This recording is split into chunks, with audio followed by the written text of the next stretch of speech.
Hola, buen día, ¿cómo andan? Espero que bien, ¿sí? Bueno, ya hemos llegado a la última clase del curso. Hoy la clase que vamos a hacer, ¿sí? Es una clase de repaso de contenidos, ¿sí? Que nos sirva, que nos ayude a esta etapa final.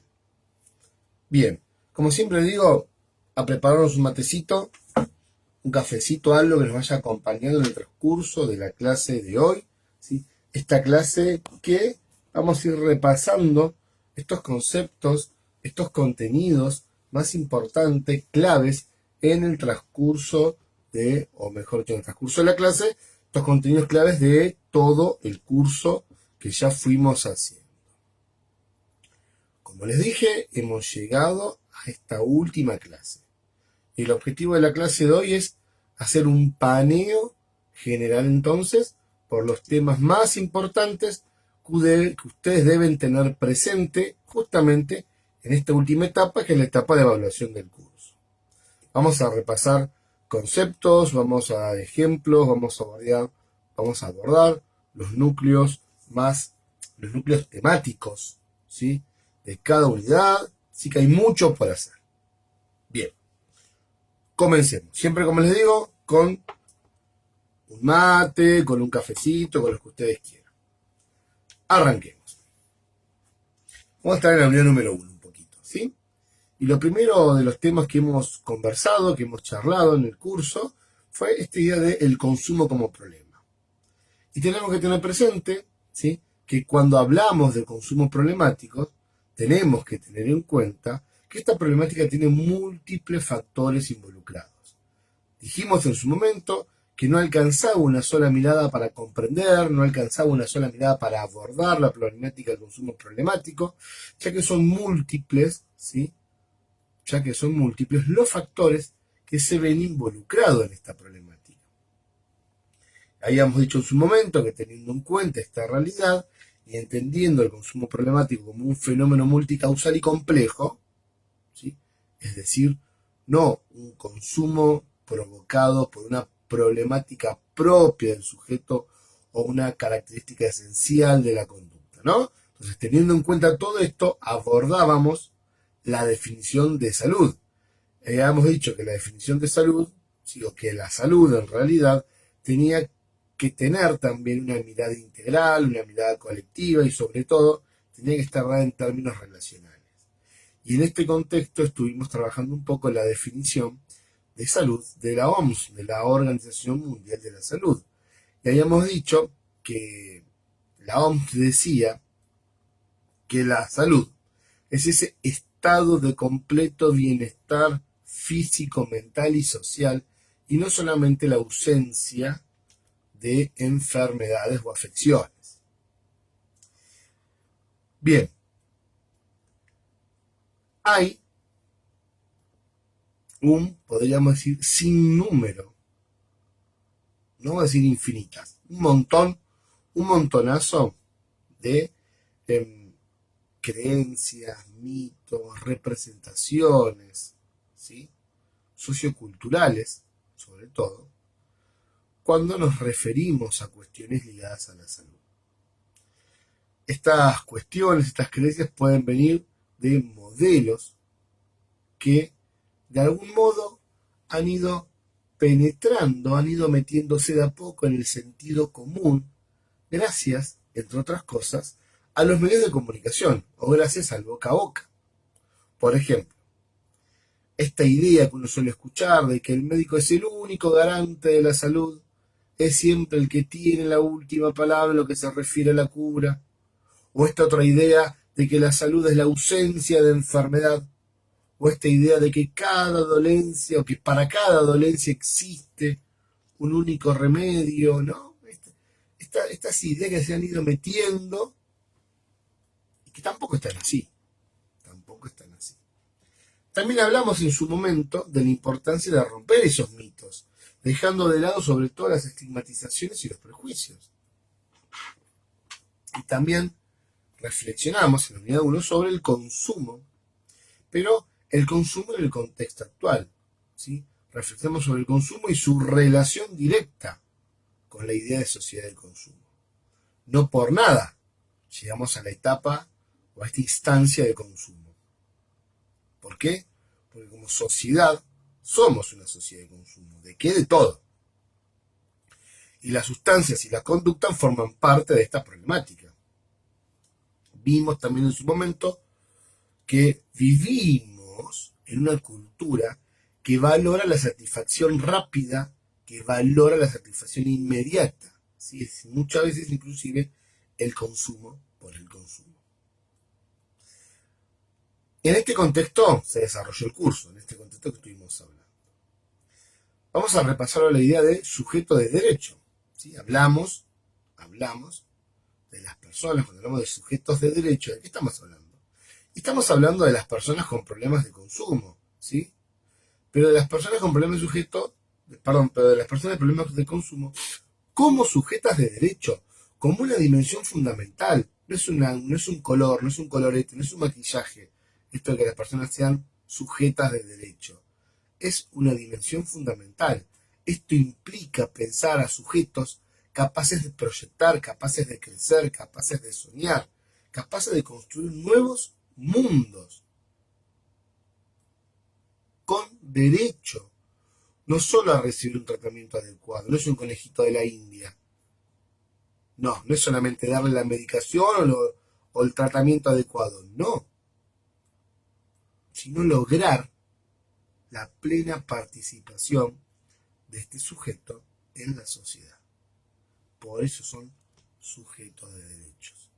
Y en relación a esto vimos 4 miradas muy distintas.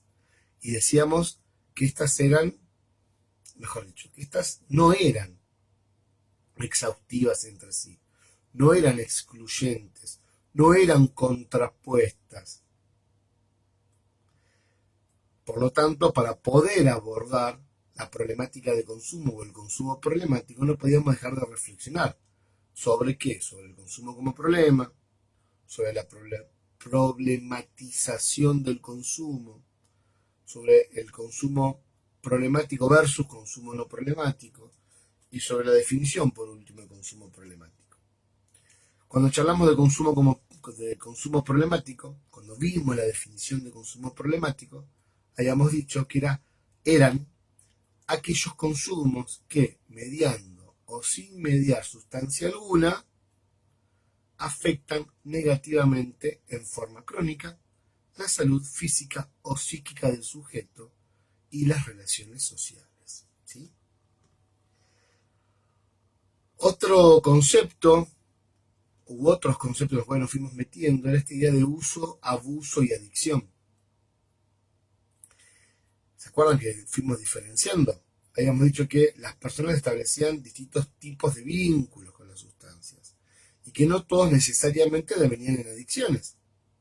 Es más, decíamos que la mayoría de los sujetos que consumen sustancias no establecen una relación adictiva con las sustancias. Para nada. En este sentido, hayamos diferenciado esta idea de uso, abuso y adicción. En relación al uso, dijimos que el consumo de una sustancia no necesariamente llevaba a situaciones adictivas. Cuando estábamos específicamente frente a un problema y cuando un uso devenía en alteraciones biopsicosociales. Ahora, en relación al abuso, y la otra manera de establecer vínculos con la sustancia. El abuso, habíamos dicho, podía producir consecuencias negativas en el sujeto a un nivel integral. A ver, tomar un calmante no es abuso, pero si la persona manipulaba la medicación y frente a diferentes situaciones para relajarse recurría a los calmantes o los tomaba por las dudas, entonces hablábamos del abuso de la medicación o abuso en esta sustancia, pero tampoco alcanzaba a ser una adicción. Cuando hablábamos de adicción decíamos que la palabra clave para todo esto es la de dependencia. Es la dependencia del sujeto a una sustancia, la adicción. Esta dependencia hace que el sujeto se pierda, decíamos, en el objeto. Pierda la libertad, pierda la libertad de tomar decisiones, de construir un proyecto de vida. Y diferenciamos en su momento también este día de drogas legales e ilegales. ¿Se acuerdan que decíamos que a pesar de hablar de drogas legales o ilegales, en el fondo para nosotros no nos importaba? Porque si el sujeto tenía una problemática de consumo, no importaba sobre qué tipo de sustancia. Tenía la problemática. Si era adicto, era adicto. No estamos diferenciando si era adicto a sustancias legales o a sustancias ilegales. ¿O acaso las sustancias legales no afectan directamente al organismo o no alteran lo biopsicosocial? Alcohol, cigarrillos, claro que sí. Entonces nosotros no diferenciábamos en eso, no nos importaban. Pero si las aclarábamos, las sustancias legales, si decíamos que eran las aceptadas socialmente, ¿sí? Que eran estas socialmente aceptadas en relación a la producción y a la distribución dentro del circuito legal, como por ejemplo el café, el tabaco, el alcohol, ¿sí? Algunas de estas sustancias legales sí tenían ciertas restricciones, decíamos, ¿sí? Como por ejemplo la prohibición de su comercialización a menores de 18 años. Y también dentro de las drogas legales, ¿sí?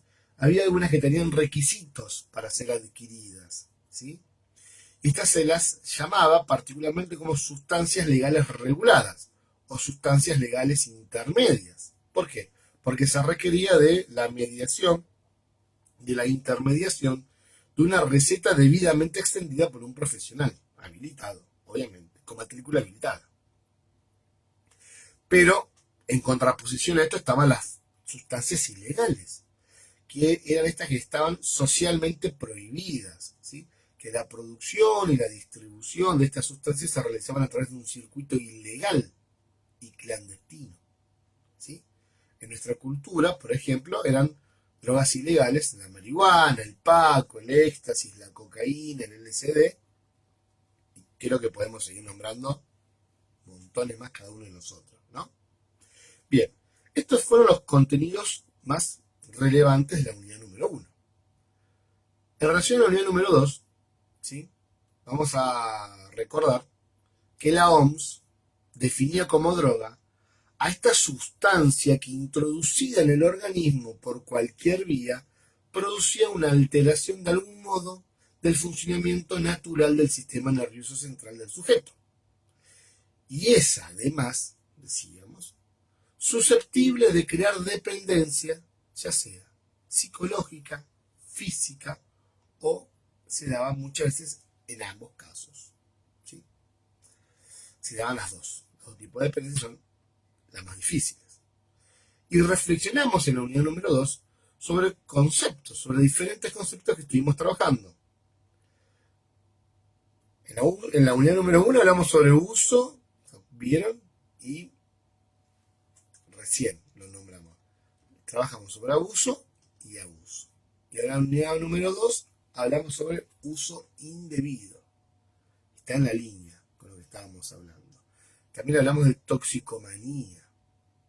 También hablamos de intoxicación, de tolerancia, de síndrome de abstinencia, de flashback, ¿sí? ¿Se acuerdan que, por ejemplo, la toxicomanía para la OMS era ese sinónimo de dependencia y lo definió como un estado de intoxicación crónico, periódico, producido por el consumo repetido, sistemático de una droga, independientemente si era sintético o natural. Cuando hablaba de intoxicación, por lo general se utiliza este término, la OMS utiliza este término para definir el estado en el cual el sujeto se encuentra, ¿sí? En relación, desde el punto de vista orgánico, se encuentra alterado justamente por la incorporación de alguna sustancia en exceso. Síndrome de abstinencia, otro concepto u otro término que hemos estado reflexionando. El síndrome de abstinencia, decíamos, era cuando una persona llegaba a ser dependiente de una sustancia, entonces la vinculación, la relación que generaba con ella era tan estrecha que cuando por algún motivo la administración de esta sustancia se suspendía durante un determinado periodo de tiempo, se producía un cuadro psicofísico, ¿sí? Que producía un desequilibrio en el organismo. Es decir, el organismo se encontraba alterado, desequilibrado. Otro concepto fue el de flashback, ¿sí? Cuando hablamos de flashback, decimos que esto puede ocurrir. Vamos a ponerlo así en otras palabras. Flashback, ¿sí? Cuando hablamos de flashback, decimos que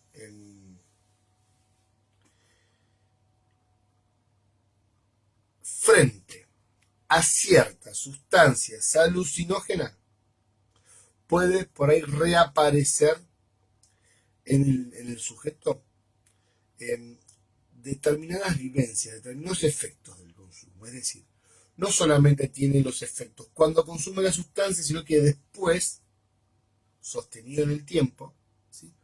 Después vuelve a tener esos efectos del consumo de estas sustancias alucinógenas después de un tiempo, ¿sí?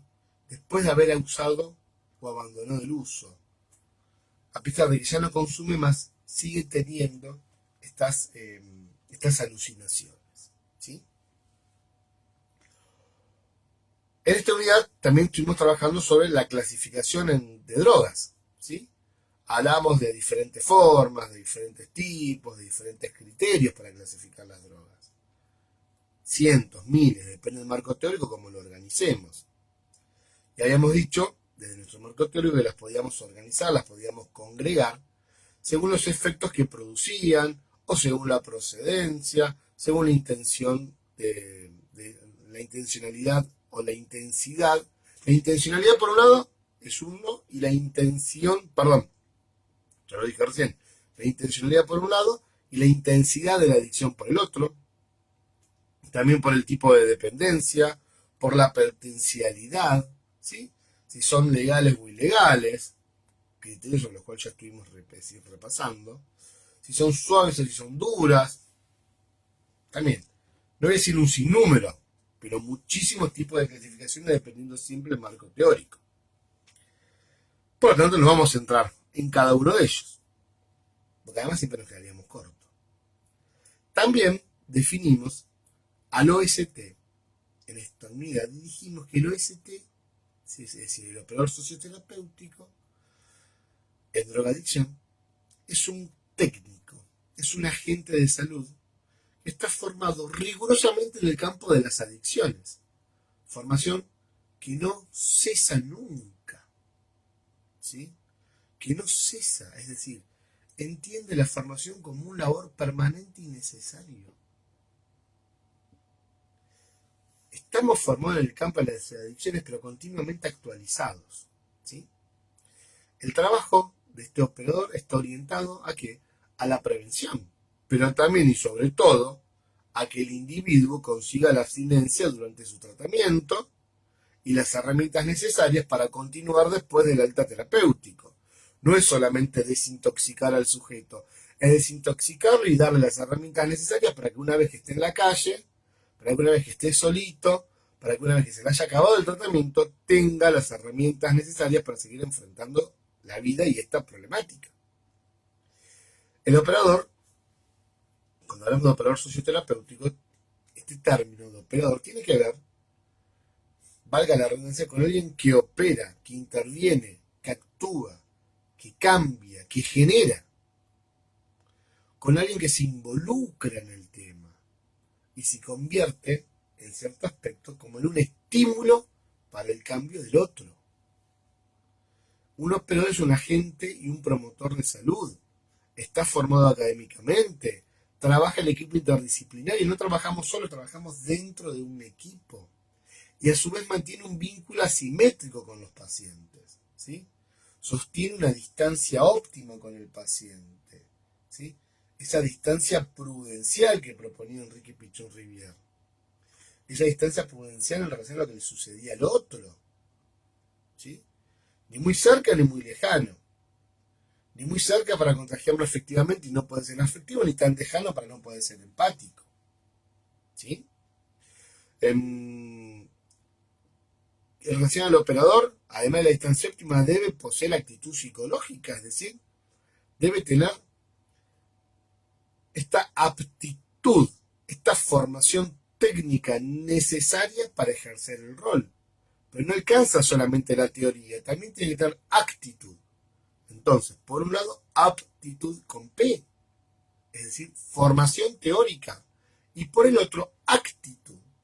¿Sí? Actitud psicológica, es decir, la manera de estar, el talante, esta predisposición a comportarme u a obrar.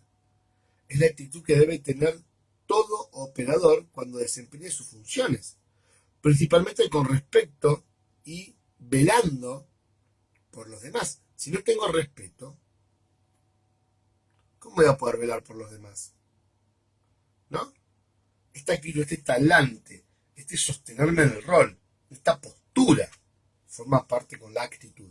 Lo actitudinal, lo comportamental, lo conductual. ¿Sí? No solamente tengo que serlo, tengo que parecerlo también. Serlo y parecerlo. No alcanza con saber la teoría y tener un certificado. Además de serlo, tengo que parecerlo. ¿Sí? Bien. La inteligencia emocional también tiene que ver con estas características que podría llegar a tener un operador socioterapéutico. Este manejo de mis emociones, esta administración de mis emociones. ¿Sí? En relación al rol y a las funciones del operador, dijimos que el rol del OST consistía en ser un agente auxiliar dentro del campo de la salud mental para poder llevar adelante justamente, o para poder ejercer el rol, debía llevar adelante o cumplir diferentes funciones, las cuales sí ya vamos a repasar. Decíamos que en general los roles eran funciones sociales y podíamos hablar entonces de diferentes tipos de roles. Y acá también hacíamos una clasificación clásica, donde hablábamos de roles adscriptos, prescriptos y adjudicados. Estos roles que tenían que ver con una mirada natural, que se daban de manera natural, que no podían ser de otra manera: tío, hermano, padre, abuelo, hijo. Otros roles prescriptos que surgían a partir de ocupar un determinado puesto o función: maestro, director, coordinador, operador socioterapéutico. ¿Sí? Paciente. Y después estaban los roles adjudicados, esos roles que tenían que ver con la proyección de personajes internos, y se adjudicaban y se asumían de manera inconsciente dentro de un grupo.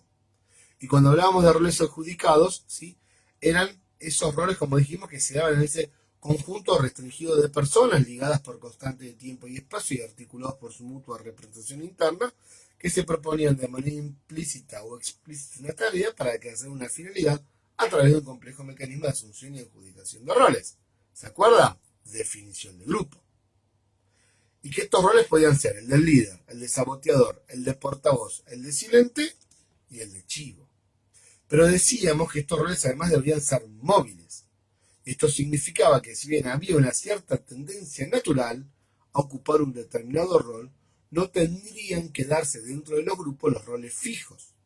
¿Sí? Los miembros de un grupo pueden ocupar determinados roles en un momento dado para pasar a ocupar el rol contrario de ser necesario al momento siguiente. Esto es, no nos estanquemos siempre en los mismos roles. Y vimos las funciones del OST. ¿Se acuerdan? 13 funciones.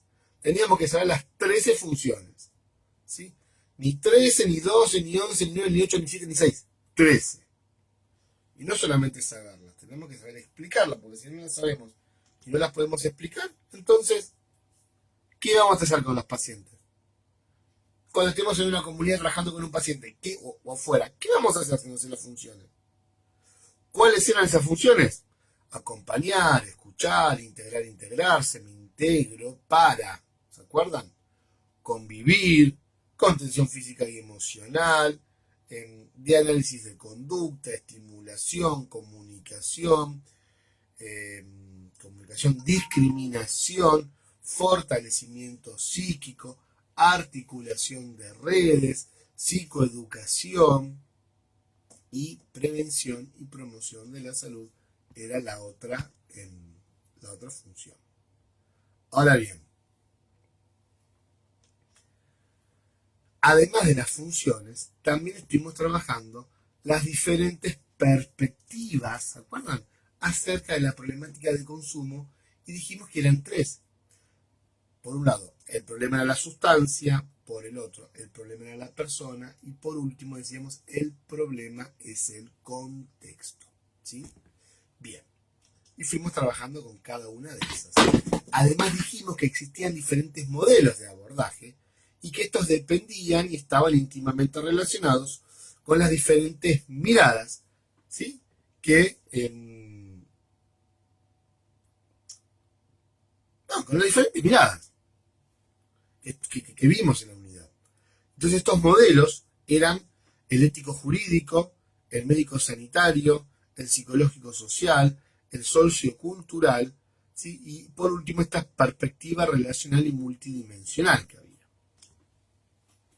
Y dijimos que había diferentes enfoques. ¿Sí?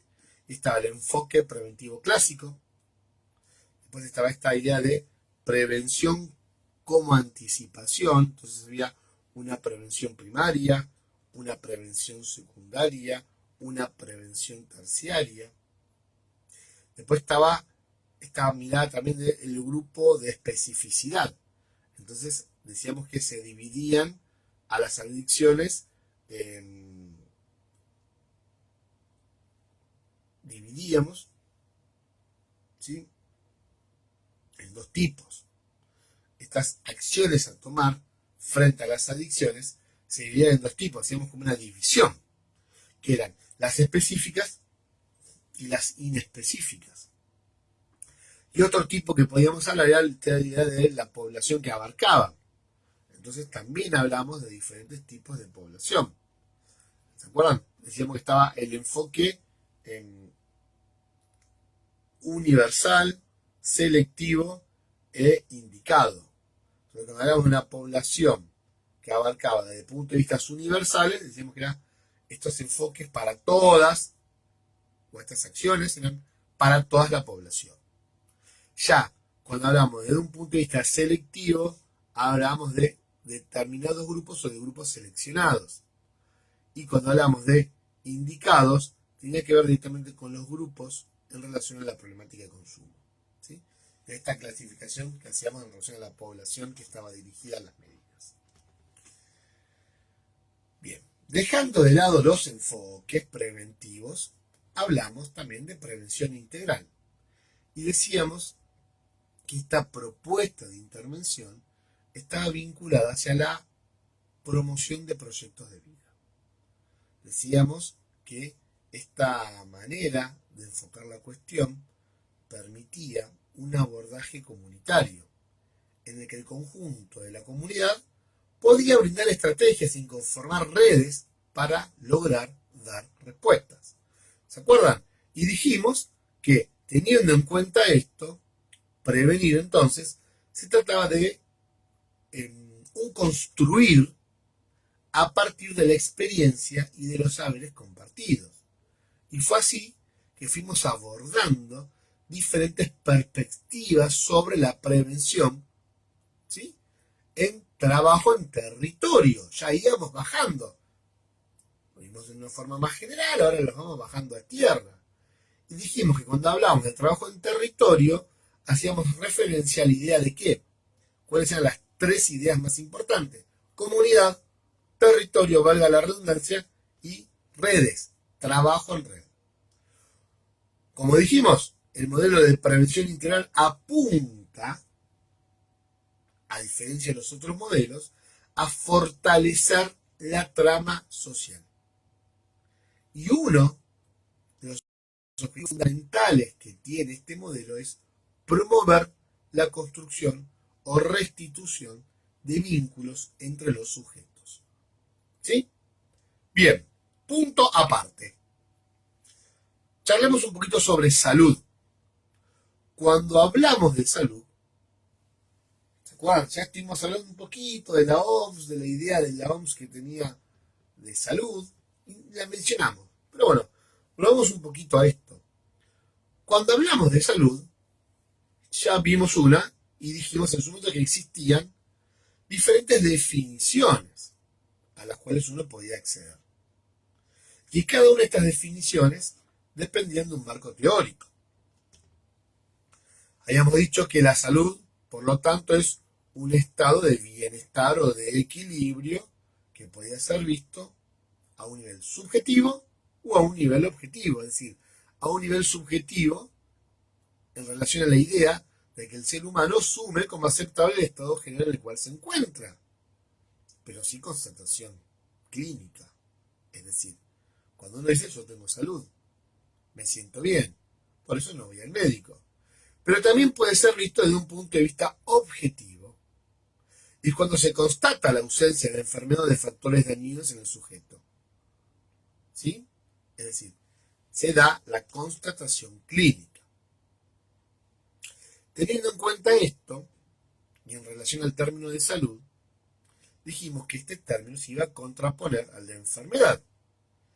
Y el término enfermedad, cuando en su momento lo desarrollamos, dijimos que etimológicamente hablando provenía del término infirmitas, que significaba literalmente falto de firmeza. Y dijimos que si lo traspolábamos a la idea de salud mental, esta idea, ¿sí? Podíamos trabajarla con las mismas características de infirmitas, ¿sí? Esta visión de falta de firmeza en la conducta, en los estados de ánimos, en los estados emocionales, ¿sí? Cuando hablamos de salud mental, podíamos llevarla por ese lado. Pero también en el material de estudio y en clase vimos que existían diferentes definiciones de salud mental. No solamente esta idea de falto de firmeza pero en líneas generales, y teniendo en cuenta todas las definiciones de salud mental, podemos decir, o podemos definirla, como. Voy a citar el manual. Voy a hacer un esfuerzo por citar el manual en realidad. Aquello que cualifica el estado de vida mental y de su funcionamiento en el nivel individual. Dice Manuel, hace referencia a vivencias psicológicas y emocionales que explican la experiencia subjetiva de las personas. ¿Sí? ¿Qué es la salud mental? Entonces, citamos esta definición lo más cercana posible a lo que dice el manual. Entonces, aquello que cualifica el estado de vida mental y de su funcionamiento a nivel individual. Hace referencia a vivencias psicológicas y emocionales que explican la experiencia subjetiva de las personas. ¿Sí? Bien. Siguiendo dentro de salud, profundizamos un poquito esta idea que tuvo la OMS, ¿sí? De estado de equilibrio. La OMS, la Organización Mundial de la Salud, ¿sí? Ya en su preámbulo, en el preámbulo de la Constitución, de su Constitución, definió hace más de 70 años, en la ciudad de New York, ¿sí? En el año 46, a la salud, como la definimos, como ese estado de completo bienestar físico, mental y social, y no solamente la ausencia de afecciones o enfermedades. Ahora, ¿es la única definición de salud que trabajamos? Ya vimos que no, también trabajamos con la del modelo biopsicosocial. ¿Se acuerdan? Con el paradigma biopsicosocial. Y antes que nada, podemos decir, ¿a qué refiere este paradigma? ¿No? Vamos a seguir avanzando. A ver, no solamente existe esta idea de salud según la OMS, sino también está el paradigma biopsicosocial. Bueno, ¿de qué se trata este paradigma? Lo primero, recordemos, porque de ahora ya lo vimos. Vamos a un repasito porque es importante. Lo primero que tenemos que decir es que el paradigma biopsicosocial es un modelo con un enfoque participativo de salud y enfermedad. ¿Qué postula este paradigma? Que el factor biológico, es decir, lo químico, lo biológico, el factor psicológico, los pensamientos, las emociones, las conductas, y los factores sociales desempeñan un papel significativo de la actividad humana en el contexto de una enfermedad o discapacidad. Es decir, un poco más en criollo, lo bajamos a un lenguaje un poco más cotidiano. Este paradigma entiende a la salud como un equilibrio entre tres dimensiones. Un equilibrio entre nuestros aspectos fisiológicos, lo bio, lo físico, lo orgánico, el cuerpo, por fuera y por dentro, el cuerpo. Nuestros aspectos psicológicos, lo psico, las emociones, los sentimientos, la conducta, los aspectos cognitivos, ¿sí? Y además la influencia en nuestro entorno, lo social, ¿sí? Es decir, el entorno socioeconómico, familiar, laboral, emocional, cultural, medioambiental, entre otros. ¿Sí? Biopsicosocial. Entonces, este paradigma va a sostener que el sujeto va a tener características bio, dijimos lo físico, la altura, el peso, el color de ojo, la talla, alteraciones por fuera, por dentro, alteraciones cardíacas, respiratorias, malformaciones, todo lo referido al cuerpo. Lo psico, ya lo mencionamos, y creo que lo detallamos, aspectos psicológicos, emociones, sentimientos, aspectos cognitivos, y lo ambiental, el entorno, el contexto, lo social. También desarrollamos un poquito la noción de normalidad o anormalidad. Y dijimos que cuando hablábamos de este tema, lo primero que teníamos que ser es cautos. ¿Sí? ¿Se acuerdan que hablamos de cuidado con las palabras que utilizamos? Porque muchas veces estos conceptos suelen generar, como el de normal, cierta sensibilidad en algunas personas, más allá de si utilizamos correcta o incorrectamente el término. ¿Sí? Es por eso que cuando hablamos por lo pronto de normalidad o anormalidad, tenemos que tener en cuenta dos criterios básicos, ¿sí? Los cuales van a derivar de los conceptos de normalidad vigente. Uno es el criterio estadístico y otro es el criterio normativo. Cuando hablamos de este criterio estadístico, ¿sí? El criterio estadístico establecía como normal al hombre promedio, ¿sí? A ese hombre que por sus características se aproximaba a la media aritmética. ¿A la media aritmética de qué? Del grupo al cual pertenecía, al promedio. ¿Sí? Al promedio. El criterio estadístico es matemático, es cuantitativo, es realista, está basado en hechos observables, ya que tiene en cuenta al hombre tal cual es, y no como el hombre debería ser. Es decir, observa si este sujeto tiene una conducta semejante, similar a las conductas de la mayoría de su comunidad. Si ocurre esto es normal. Si no ocurre esto sería anormal.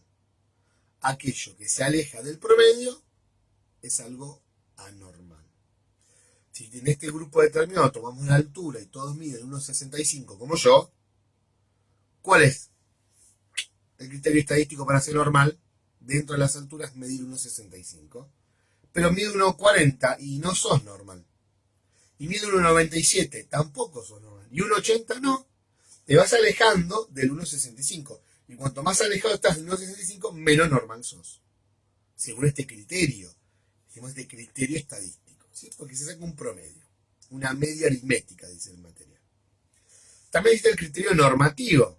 Y acá tiene que considerar al hombre normal como un modelo de perfección humana, que reuniría las características deseables. Yo más que deseables diría, el material dice deseables, pero yo diría esperables. ¿Sí? Estas características esperables de acuerdo a un sistema de valores imperante. Entonces establece a un hombre normal como ese hombre que debe ser. No lo que es, lo que debe ser. ¿Qué esperás que esta persona sea? Digamos, ¿no? De un ladrón, ¿qué esperás? Y que sea, justamente es un ladrón, que sea un delincuente, que sea violento, que sea agresivo, que sea. No esperamos de alguien al cual le decimos un ladrón, una persona que sea trabajadora, que trabaje todos los días, que tenga una familia, que sea bueno, que sea respetable, que tenga valores. Ya cuando nos dicen la palabra ladrón pensamos en todo lo otro. ¿Por qué? Porque es lo esperable de este concepto. Lo que uno tiene como esperable. No quiere decir deseable, esperable. Si te dicen, no sé, político, un término bastante manoseado hoy en día. Si uno qué espera de esta persona, tristemente, uno como sociedad dice, no, son ladrones, son corruptos, son estos, son aquellos, son lo otro, bla, bla, bla, bla. No dicen, son honestos, son trabajadores. ¿Por qué? Porque socialmente lo vemos así y porque estamos con un criterio normativo. ¿Sí? Estamos con un criterio normativo. Esto de lo esperable dentro de un sistema, ¿sí?, de valores imperantes. No quiere decir que así sea, pero lamentablemente son estos prejuicios, tiene que ver con los prejuicios en lo normativo, estos prejuicios que uno tiene hecho sobre un determinado grupo. Bien, qué manera de hablar, qué manera de hablar. Va, voy a tomar un mate, ¿sí? Y vamos a comenzar de vuelta con otras teorías más, ¿sí?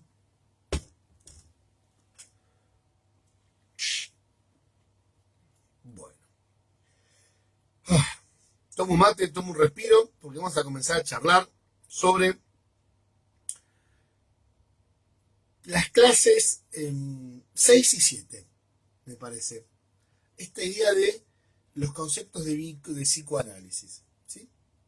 Vamos a repasar un poco estos conceptos de psicoanálisis y después charlaremos un poquito sobre la coordinación de grupos. Y terminamos. Respiramos y terminamos, ¿sí? Larga la última clase, ¿eh? Volvamos un poquito al psicoanálisis. Dijimos que el psicoanálisis era un método particular de psicoterapia o de cura a través de la palabra. Y cuando hablamos de palabra, decíamos que era lo verbal o intervenía en lo verbal, pero también intervenía en lo paraverbal, los gestos, los tonos de voz, los ritmos. Es decir, interviene en lo digital, pero también interviene en lo analógico. Dentro de estos temas abordamos la topología del aparato psíquico. Dijimos que el aparato psíquico estaba compuesto por dos tópicas. La primera tópica, llamada topológica o de modelo espacial, y la segunda tópica, la de estructural o modelo estructural. Al margen de cómo se llamaba la primera tópica o la segunda, en relación a la primera, dijimos que hacía referencia al aparato psíquico. Si nos acordamos o no que se llama topológico, no importa. Mientras recordemos que es o refiere al aparato psíquico, vamos en tema, ¿sí? Dijimos que este aparato psíquico era el sistema de integración, de vida, de relación. Voy despacito, ¿sí? Dijimos en su momento que el aparato psíquico era el sistema de integración de la vida, de relación, que adopta el individuo a su medio y que además asegura su autonomía. Y como vimos en su momento, el aparato psíquico estaba compuesto por tres instancias, por tres partes, tres tópicos, tres partes, tres instancias. No estamos hablando desde un punto de vista técnico, ¿sí? Si no, tendríamos que ser inclusive hasta dos subsistemas. No, tres partes. Inconsciente, preconsciente y consciente. Y en su momento desarrollamos las características de cada una de estas instancias, ¿sí? Ya habíamos dicho que en muy pocas palabras el inconsciente contenía los contenidos reprimidos, que el preconsciente contenía la memoria, los recuerdos y tenían que ver con la razón y el lenguaje. Y el consciente, habíamos dicho que era la parte del aparato psíquico más cercana al mundo externo, es decir, al aquí y ahora. Pero, además de la primera tópica, también vimos la segunda tópica, como les dije, la que llamábamos estructural o de modelo estructural. Pero dijimos que a diferencia de la primera que trataba sobre el aparato psíquico, ¿sí?, esta trataba sobre diferentes aspectos o instancias de la personalidad del ser humano. Y también dijimos que tenía tres instancias o tres partes, que era el ello, el superyo y el yo. En su momento, y a forma de súper breve resumen, dijimos que el ello se regía por el principio del placer y que desconocía la demanda de la realidad. Podríamos resumirlo en una palabra como el querer, el desear.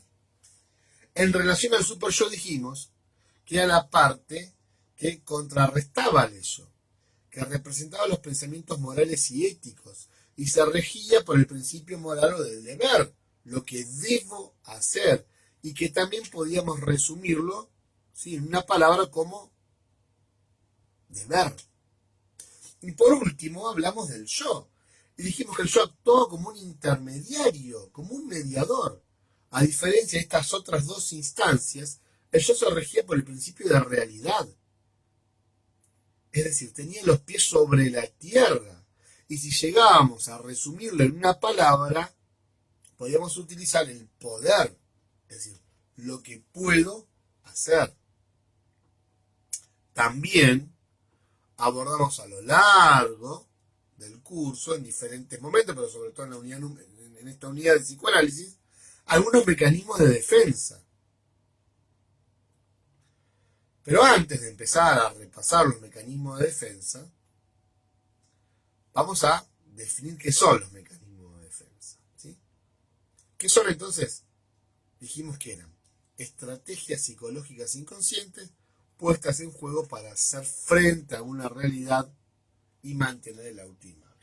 Es decir, son estrategias inconscientes que utiliza el yo frente a una realidad que lo desequilibra, ¿sí? Que lo desborda, que lo saca de eje, una realidad a la cual no puede hacer frente por el momento. Entonces, para no perder el equilibrio psíquico, el yo activa estos mecanismos para conservarlo, para conservar el equilibrio.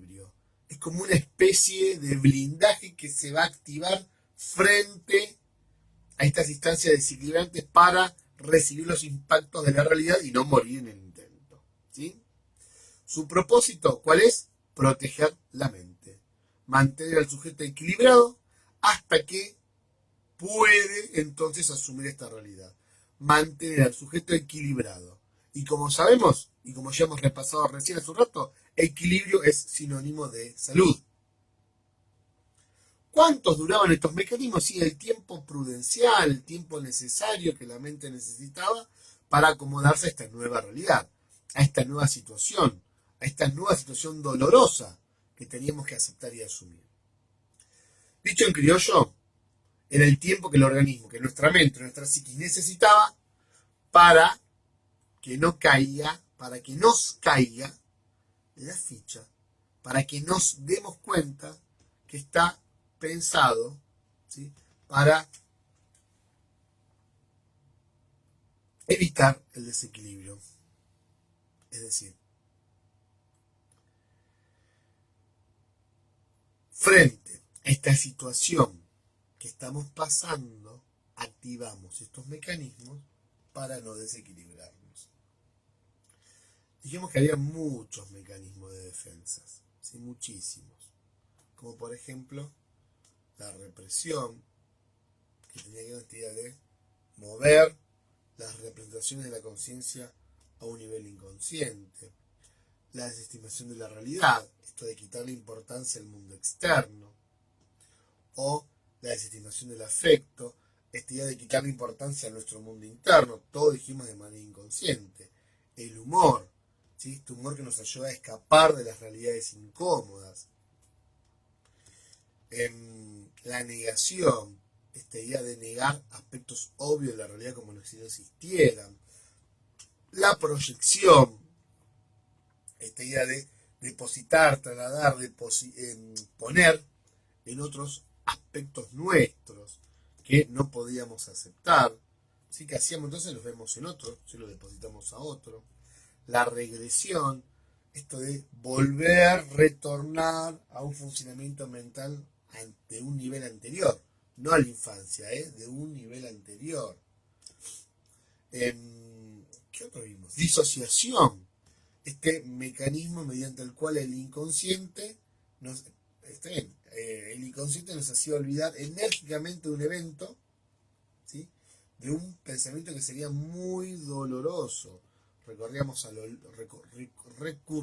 también al olvido. Olvidamos esto temporalmente para poder disociar, para poder separar. Tenían como dos momentos. Otro mecanismo que vimos también fue la sublimación, fue el desplazamiento. Sublimar esto de canalizar esa energía negativa en algo socialmente aceptado, o desplazar en lugar esta idea de agarrármela con el otro. Me pasé esta situación incómoda y en lugar de decirle a la persona con la que tuve todo lo que pensaba, no. ¿Qué hago? Me la aguanto y cuando me encuentro con otro, ¡ra!, le vuelco todo eso que me pasa a la otra persona. Es decir, proyecto en esa otra persona, deposito en esa otra persona, ¿sí? Esos sentimientos, esas reacciones que no la provocó el otro. La provocó otra persona, no con el que me la estoy agarrando. ¿Sí? Este famoso me la agarro con otro, para decirlo en criollo. Otro concepto que vimos también en psicoanálisis en esta unidad fue el de transferencia y contratransferencia. Esta depositación inconsciente de un vínculo primario, ¿sí? Esta idea de deposito en un otro un vínculo primario. ¿Qué era un vínculo primario? Y eran esos primeros vínculos de relaciones, esas primeras relaciones, esas primeras vivencias que manteníamos con nuestros contactos entre los 5 y los 6 años. Aquellas personas significativas, ¿sí?, con las cuales manteníamos vivencias. Entonces, ¿qué pasaba? Directamente, frente a estas personas significativas, nosotros teníamos o sosteníamos eso, ¿no? Esta idea de, bueno, me pasó tal experiencia con tal persona cercana entre los 5 y los 6 años, entonces la reprimo, me queda en mi inconsciente y el día de mañana la transfiero sin motivo aparente en un otro. ¿Y con quién nos relacionamos entre los 5 y los 6 años? ¿Por qué hablamos de personas significativas ahí? Porque son mamá, papá o quienes cumplieron las funciones paternas. También pueden ser los primos, los abuelos, personas muy cercanas. Entonces, a ver, para resumir este concepto, ¿en qué consiste una transferencia en depositar en otra persona en la actualidad, siempre de forma inconsciente, una imagen, una relación, una vivencia de nuestro pasado? ¿De qué pasado? Y de la primera infancia, de mis primeros 5 años de vida, ¿sí? También hablamos de contratransferencia. ¿Qué eran las contratransferencias? De esa respuesta que yo daba cuando no detectaba la transferencia. Alguien me hacía una transferencia, yo no me daba cuenta, respondía en relación a lo que me habían dicho o hecho, ahí se daba la contratransferencia, ¿sí? Esa respuesta inconsciente que el OST, el analista, el acompañante terapéutico, ¿sí?, hace sobre esa transferencia inicial. Si lo inicia el paciente, la transferencia sería sobre el paciente la contratransferencia, ¿sí? Bien. Tanto la transferencia como la contratransferencia son inconscientes. Vamos con el último tema, coordinación.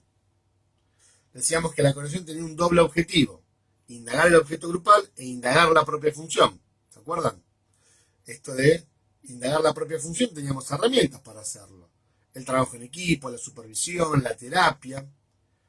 Además, el coordinador tiene una función muy activa dentro del grupo, que es la de señalarle al grupo lo que está ocurriendo. Esto de describe hipótesis, ¿sí? Va tirando ideas al grupo para que piense, para que haya nuevas formas de pensar dentro del grupo. Es por eso que la tarea del coordinador apunta a promover, apunta a prevenir la salud de los integrantes de este grupo, evitando interpretaciones fuera de encuadre, ¿sí?, que podrían llegar a resultar agresivas o invasoras. También dijimos, ¿sí?, en relación a la tarea, que la coordinación debía aprender a mirar al grupo y a la tarea como mutuamente modificantes, es decir, el grupo modifica la tarea y la tarea modifica el grupo. Por lo tanto, es necesario tener una lectura más profunda del acontecer grupal. Y para tener esa lectura profunda precisamos aptitud, teoría. La tarea es fundamental para el proceso grupal, ya que organiza el proceso grupal, organiza el grupo y además vincula a los integrantes del grupo. Según Pichón Rivera, el coordinador mantenía con el grupo una relación asimétrica, ¿sí? Y era necesaria más esta relación asimétrica. ¿Se acuerdan que dijimos cuando vimos características del OST que tenía que sostener una relación asimétrica con el grupo? Es lo mismo, volvemos a lo mismo. Esta relación asimétrica es requerida para este rol específico. ¿Y cuál es ese rol específico? El de copensor. Esta idea de pensar con el grupo, no por el grupo, ¿sí? La tarea del coordinador tiene que ver con reflexionar con el grupo acerca de la relación que los integrantes del grupo mantienen entre sí y con esta tarea prescripta. Por lo tanto, el coordinador no puede dejar de observar estos dos planos del acontecer grupal, ¿sí? El de las relaciones entre los integrantes y el de las relaciones que estos integrantes están teniendo ¿con qué? Con la tarea. Pero al margen de todo esto, lo que tenemos que aclarar es que resulta imposible para el coordinador abarcar también la totalidad de los fenómenos. No es Dios el coordinador. No, no es Dios. ¿No? Entonces, no puede abarcar todos los fenómenos que ocurren en el campo grupal. Imposible, no lo va a poder hacer. Entonces, ¿qué va a hacer? Cada coordinador va a hacer un recorte de la situación, una lectura determinada de esa situación. Y acá entonces se ponen en juego, entran en juego, estos supuestos, estas concepciones que se van a encontrar arraigadas en el coordinador. ¿Cómo? La teoría, el marco teórico, la experiencia, que entra en juego todo esto. ¿Sí? Ahora, siempre a mayor teoría, mayor lectura del acontecer grupal. Acá no hay magia. Acá no hay magia. Dijimos que para intervenir en un grupo la herramienta fundamental es la palabra. Pero que también el coordinador trabaja con la palabra, pero también con la presencia, con la mirada, con el cuerpo, con la actitud. Y que para intervenir el coordinador tenía 3 recursos. La interpretación, esto de la lectura, el señalamiento, esta marcación puntual, y la construcción, esta interpretación en el tiempo. En la última clase también charlamos sobre que cada coordinador tendría su propio estilo, por el cual no había ni mejores ni peores estilos, pero sí había virtudes y defectos entre los estilos. Y mencionamos algunos estilos, ¿se acuerdan? El abandónico, el evitador, el dependiente, el autocrático, el protector, el demagógico y el acompañante y compensor. Bueno, vamos a dejarlo acá, este resumen. Es un repaso, más que un resumen, un repaso. ¿Para qué? Para que les sirva para estudiar y armar el trabajo para esta instancia final. ¿Sí? Entonces, chicos, hasta acá este repaso de los temas que entran para el examen, ¿sí? Para este trabajo final, para esta instancia de evaluación final. Fue un gusto haber compartido con ustedes este tiempo, ¿sí? Los aliento a seguir capacitándose en este mundo de los consumos problemáticos y seguramente nos estaremos cruzando y viendo ahora en otros lugares, ¿sí? Chicos, mucha suerte, nos estamos viendo.